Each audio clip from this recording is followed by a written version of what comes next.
মানুষের শরীরে ক্ষতি হওয়া এমন কোনো গ্যাস বা অগ্নিসংযোগ সৃষ্টি করবে এমন কোনো গ্যাসও এখানে ছড়িয়ে পড়ে, তখনও এটা সিগন্যাল প্রদান করবে। এবং এই যে এক্সিলারেটরটা দেখছেন, এটি সচল হয়ে অবস্থানকারীদের নিচে নামিয়ে দিতে সাহায্য করবে।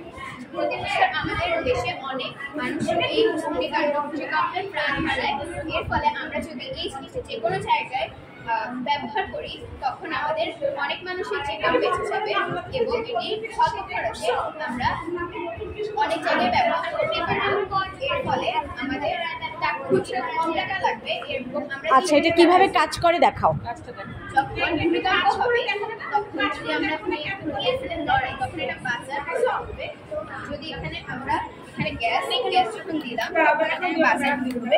যখন আমরা এখানে আগুন দিলাম তখন এই যে এখানে চলছে এবং এটিও বাজার প্রদান করবে। আগুনটা কেন দিলা? যখন অগ্নিসংযোগ সৃষ্টি হয় তখন এটা আমরা দিলাম, তখন যখন অগ্নিসংযোগ সৃষ্টি হলো, এটা বাজার যখন বাজলো, তখন মানুষটা খুব সহজে ঘর থেকে বেরিয়ে যেতে পারবে। কিংবা কেউ ওটাতে হইল না ম্যাম, এটা যখন লড়বে তখন এটা বাজারটা বাঁচবে। যখন ভূমিকম্প হলো তখন মানুষের নেমে যেতে পারবে খুব সহজে, ঘরের ভিতর থাকলে ঘরের ভিতর থেকে বেরিয়ে যেতে পারবে।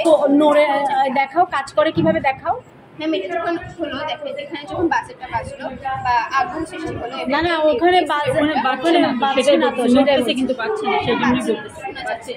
শোনা যাচ্ছে না। বাচ্চা, তুমি কি করে বুঝলা? একটু বলো, কি করে বুঝলা? সাউন্ডটা কম, সাউন্ড একটু কম। আচ্ছা, কিন্তু এটা চেষ্টা করবা এটা ইমপ্রুভ করার জন্য। আমরা 14 তারিখ যাব তো, ঠিক আছে? এবং এই লিফটটাও চলবে। এই কমপক্ষে যদি লোহা দিয়ে বানানো হয় তখন এটা অনেক মানুষের ভার একসাথে নিতে পারবে। তো এই হলো আমাদের প্রজেক্ট। শেষ করতে চাচ্ছি, সেফ মানে প্লেসে চলে যাওয়ার জন্য এসিটা ব্যবহার করবে নাকি? আমরা এটা ব্যবহার করতে পারি ব্লাইন্ড আইওয়ার ডিভাইসটির সঙ্গে।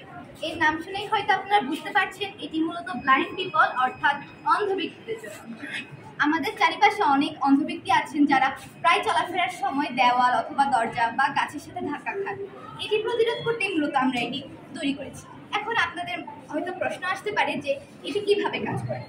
এখানে যে আল্ট্রাসনিক সেন্সরটি আছে সেটি 1 থেকে 5 ফিটের মধ্যে যত বাধা আছে বা অন্ধ ব্যক্তিটির সামনে, সেগুলো আগে থেকেই ডিটেক্ট করে এই বাজারটির মাধ্যমে শব্দ করে থাকে।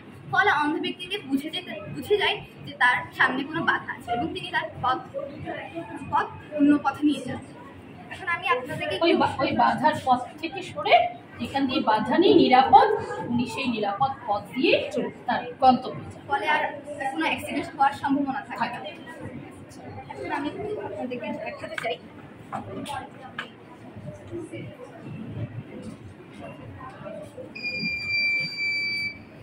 এখন আপনারা দেখতে পাচ্ছেন যে আমি যখনই হাত নিচ্ছি, এখন আমরা আপাতত দৃষ্টিতে 1 ফিটের মতো রেখেছি দূরত্বটা, তবে 1 থেকে 5 ফিটও নেওয়া যায়।